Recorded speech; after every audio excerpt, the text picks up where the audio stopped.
spend over $1 million a month on Facebook ads for my clients in my advertising agency, and this is exactly how we test Facebook ads in 2025. So this is just one of our accounts right here, and we have one campaign per country for this particular account. We don't do a separate testing campaign and a separate scaling campaign. We just do one campaign that both take place.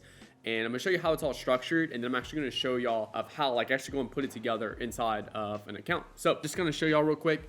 CBO campaign. Right now we've been able to scale up to about $3,000 a day in ad spend for this particular client. And then if I open up that particular campaign, we have a bunch of ad sets, and each ad set is one flexible ad with 3 creatives, 2 copies, and 2 headlines. Again, I'm gonna give y'all examples of both video creatives and both image creatives, and we're actually gonna build those together inside of an account. I just wanna first show y'all the overall structure of things. And all we do is we listen to Facebook and allow Facebook to tell us what creatives will scale. Now, Facebook has a prioritization of entertaining its customers, not us, not the people that spend money on Facebook, but people who actually go ahead and then just sit there and doom scroll all day. So it spends a fuckload of money on the ones that get much more engagement than the others. And engagement is a byproduct of an ad getting more spend. So when you put an ad out there and Facebook starts seeing a lot of people clicking on that and engaging with that ad, it starts to spend a lot more money on that. And typically, I'd say 9 out of 10 times, the ads that get a lot of engagement and a lot of spend are all winning ads with really good cost per purchase. And those are the ads we just leave on like this.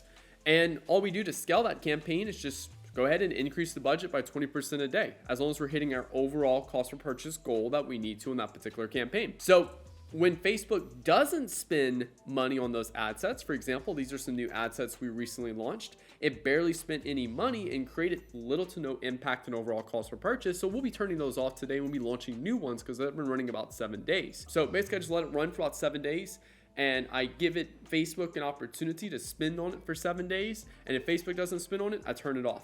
Now, if Facebook spends a lot of money on it and it negatively impacts, again, 9 out of 10 times it doesn't negatively impact, but there's always about that 10% chance that something will take overall spend and actually does worse. All we'll simply do is turn that off before the 7 days, depending on how bad it hurts performance. And then as mentioned, again, we're just doing one flexible ad per ad set with 3 videos or 3 photos, and that's all we do.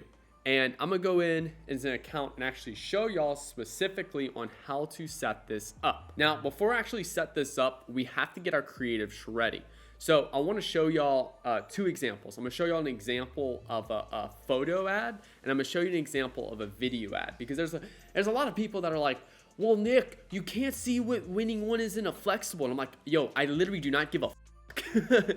And the reason behind this is because all of my videos or all my photos in that particular flexible ad test are so similar that I don't even care which one takes overall spin, because I know in general what concept we put together. So for example, here's a video, and I'm not gonna play the whole thing, but overall this video, it starts off with how this comfy leak-proof underwear ended my $200 pad nightmare, and it just goes over with this girl telling her story and stuff like that. Key difference here is when we do a video, all we change is the visual hook, which is what's visually displayed in the first couple of seconds. So I got 3 videos here, all exactly the same, just a slightly different visual hook, and then that's it. So the text hook is the same. The only difference is the visual hook. And here we go. Last video. How this comfy. Boom.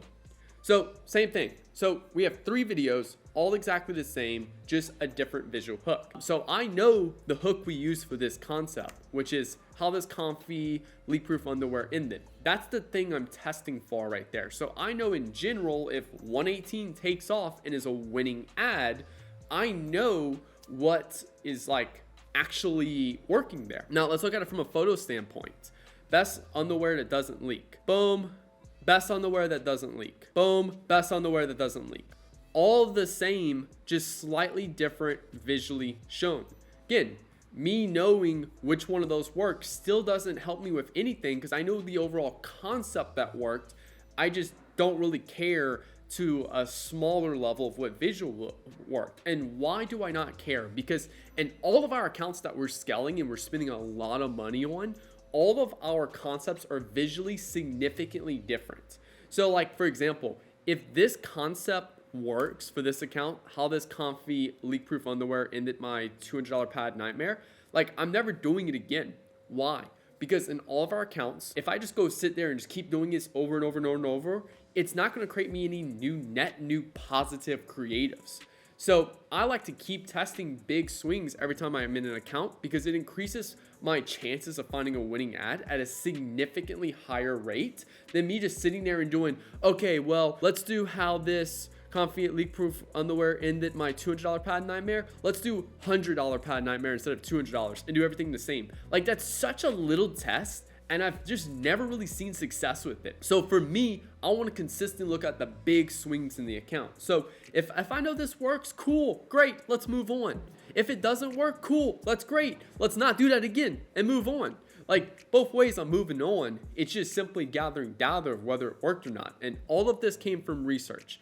Now, I want y'all to understand that before I show you how to set this up because like you need to understand all of this because if not, you're gonna be like, well, Nick, how do you see which flexible ad it works? I do not give a fuck. That's long story short because it doesn't help me at all. It doesn't help me really to further advance and scale the account. So let's just go ahead and set this up. Let's go create. Let's do sales campaign because most of y'all are sales. I have a lot of success with this strategy doing leads. I've also had a lot of success with this one purchases. So either way it works. We can do a manual sales campaign. I like a manual sales campaign because Advantage Shopping Plus campaign, you can only create one ad set. So you can't create multiple ad sets in there. So hit continue. Name your campaign whatever you want. I like to do either one product or one product category per campaign. And I also like to do one country per campaign. So for example, if I'm targeting USA and I'm also targeting Germany, I'm gonna do a USA campaign and a Germany campaign. If I'm, promoting my Inner Circle program, I'm gonna have that as a designated campaign because that's a $1,000 a month program. If I'm promoting my ebook, that's gonna be a campaign by itself. So I do one product per campaign or one product category. Now the reason I say product category is because let's say I have a clothing brand and it has a ton of t-shirts all around the same price point, then I'll do one campaign for all those t-shirts and I'm just gonna promote the top 2 or 3 best sellers in that campaign. Let's say I have a clothing brand and I have a men's collection and a female collection. I'll have one campaign designated for female and one campaign designated for male. So just to quickly clear that up real quick about campaign structure and strategy. It's one campaign per business objective. So that just kind of brings a little bit more detail of what that objectives look like. So I'm just gonna call this test because I'm not keeping this live. Turn off catalog, Advantage campaign budget. We're gonna turn that on. I always like to start off my campaigns at $100 today. I'm never turning this campaign off. I'm gonna keep testing creatives and landing pages and offers for this product and make it work. If you go watch my video 0 to 30K a month, I literally spend like 2 or 3 months making a product work because clients pay us to make products work. We don't, let's just test a product for 2 days and see if it works or not. Like, fuck no. Like, clients pay us to be like, hey, Nick, you got to get us money, make us money. So here's the product, have fun. And like, I got to fucking make it happen. So click on next, ad set name. This is where I always like to type in the number of that creative test. So technically this one is 118 and then 147. So I'm just gonna type in 118 right here. I'm gonna show y'all in a little bit of exactly how I organize all that and exactly how I put that in like a Google Sheet and all that good stuff. Just let's first get this done first. So I'm gonna do let me actually finish this up. 118, this is USA. This is gonna be female only because this is a female product. Yes, it's 60 plus, but I'm gonna do 18 plus because technically I just trust Facebook. Facebook's gonna spin based off what it needs. Website, oh wait, hold up. I am still like not finishing this up. I'm getting a little too carried away here. All right. Broad, AP just means automatic placements, and then OPER just means optimized for purchases. All right, I'm gonna go boom. I'm gonna select my ad set or my data set. I'm gonna select purchases. You should only be optimizing for purchases or leads. Like we have some lead generation clients where we're only optimized for leads. All of our e-com clients, even if you're starting at 0, you just open the ad account, you just put your credit card on the profile, and you haven't even spent a single dollar. You're still optimizing for purchases, even if there's no data, because that's what you want. You optimize for what you want. Now, next thing is we're not going to turn on dynamic creative. This is the way we used to do it, but dynamic creative will be phased out by Meta. So we're just not going to worry about that at all. Start date, I like to do 12 a.m. And that's just because from a organization perspective, and then just kind of starting it at the top of the day fresh hour. All creatives are at 0. They all have the fresh opportunity to spin at 0. I like to give it that opportunity right there. All right, now we're gonna go and we're gonna be looking for the switch to original audience options. Use original audience. United States, gender, we're gonna put that to female. Again, we only do broad targeting here. I don't do interests. I don't do lookalikes. I don't do custom audiences. The only exclusion I'll add is purchase 180 days. I think that might be it right there. So if you don't know how to create that, just create custom audience, website, next, purchase, type in 180 days, and then create, and you're done. Now, from here, we're gonna go and leave placements. Placements automatic. That's it. Click on next. I just call this 118 as well. And again, I'm gonna show y'all how to organize all that in Asana and Google Sheets after this. Just wanna get this done first. We're gonna click on flexible here. Multi-advertiser ads. I haven't seen any differences in performance leaving it on or off. So I just leave it on because it's just one less thing I have to uncheck by Meta. And because this is a video ad, we're gonna upload videos. Upload those videos real quick. All right, so we just got our 3 versions in here. And again, I'll only do 3. You don't have to do 3. You could do 2 or 1, but I don't recommend more than 3. The other thing I recommend is that you want to make sure that each of the visual hooks are different. As I said, that's the only thing I'm gonna recommend for y'all. Everything about the script is the same, just different visual hook. And then what I'm gonna do is I'm gonna load in a winning primary text, and then I'm gonna load in add text option, a new primary text. So this new primary text will be like the winning one will just be one that I know works already for the account. And then a new one will be more related specifically to that ad concept. Same thing for the headline. I'm gonna load in a winning headline, and then I'm gonna load in a new headline. And then description, honestly, I never fuck with this. I'm being completely transparent with y'all. Oh, that's also too, another thing is thumbnails. I don't really care either. I just let Facebook do its thing. I've done a ton of tests and I've never had a significant impact in performance by changing the thumbnail. So I just don't do it. All right, next thing, we're gonna load in our destination. There we go. And then finish creative options, I turn that off. Now, I always do shop now, just depending on the product we're selling. Because this is an e-com related product, I do shop now. If this was like, I don't know, for lead generation from our lead gen clients, I'm gonna do like learn more or something like that, apply now. And then yeah, that's it. Everything is done. Let me just do a final double check real quick. Yeah, cool. So this is done. I'm gonna publish this. And then now this is how you do video. Now let's go ahead and do photo ads. That's gonna be the next one. So photo ads, we're just gonna duplicate this, duplicate original setup, original campaign. There we go. I don't want a new campaign or anything like that. This is 147, so I'm just gonna type in 147 because it's already been done correctly in terms of how we set all this up. This all should be already set up how we need.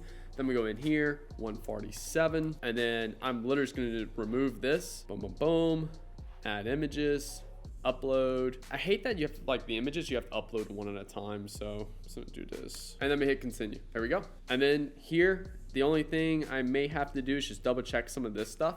I'll still do a new primary text because like these are 2 different concepts. This one right here talks about like how, you know, they stopped waste. How this comfy leak-proof underwear ended my $200 pad nightmare. So that's a completely different concept than best underwear that doesn't leak. So 2 completely different concepts. So I'll be doing a completely new primary text for this, but the same winning primary text will be used as well because I know it's a winning primary text. And then here, I'll just publish and that's it. Now, there's a couple other things we have to look at. When do you turn these off? When do you add more?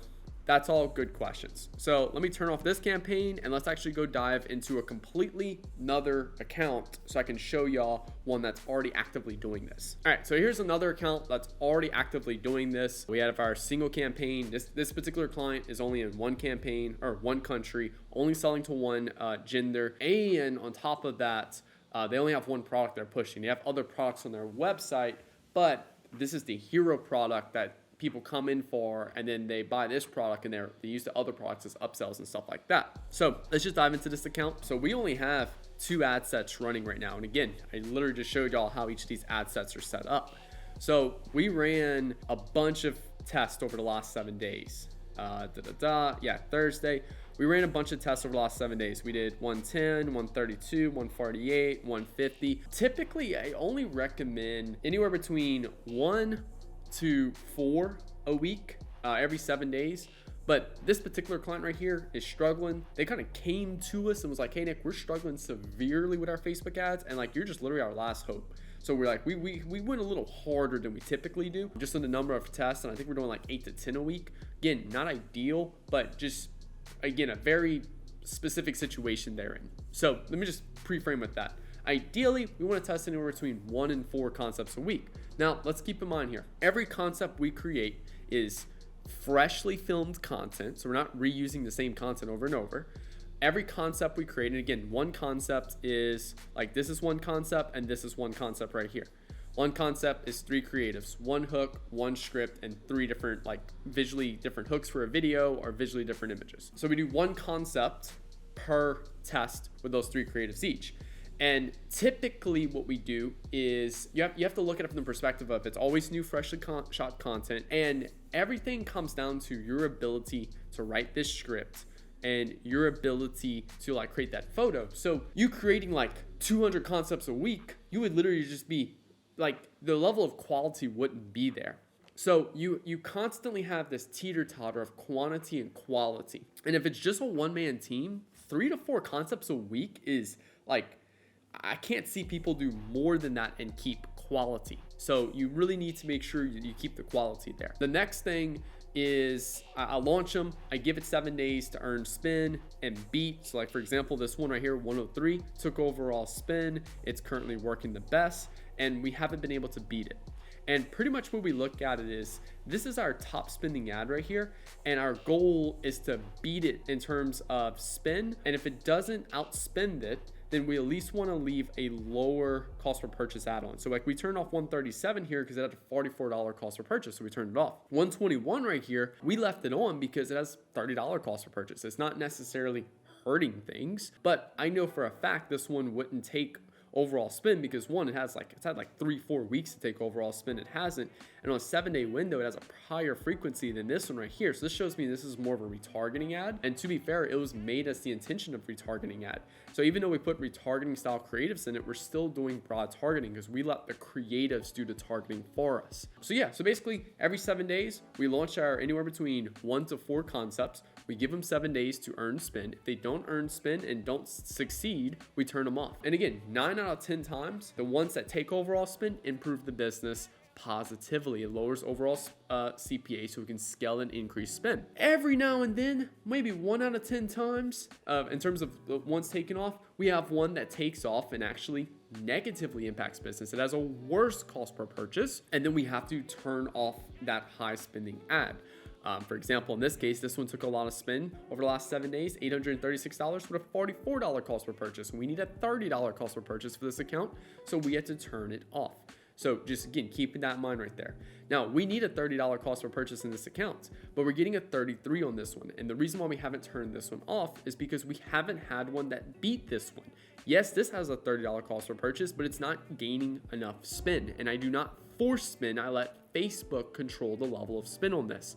So yeah, that's all I do. This is how I test new creatives on Facebook. I keep it simple. And then as I'm hitting my target cost per purchase of $30, right now we're at 36. So we're not hitting our target cost per purchase. So I'm leaving us at our flight deck. I forgot what it's called. I always have a hard deck of a number we never go below, because if we go too low of a budget, then we just get less volume, we get less purchases. It becomes like we have to let things run longer. So, and that hard deck will be different for every brand depending on just the results and stuff like that. So right now we have a $500 a day hard deck. So we will not scale below $500 a day regardless of performance.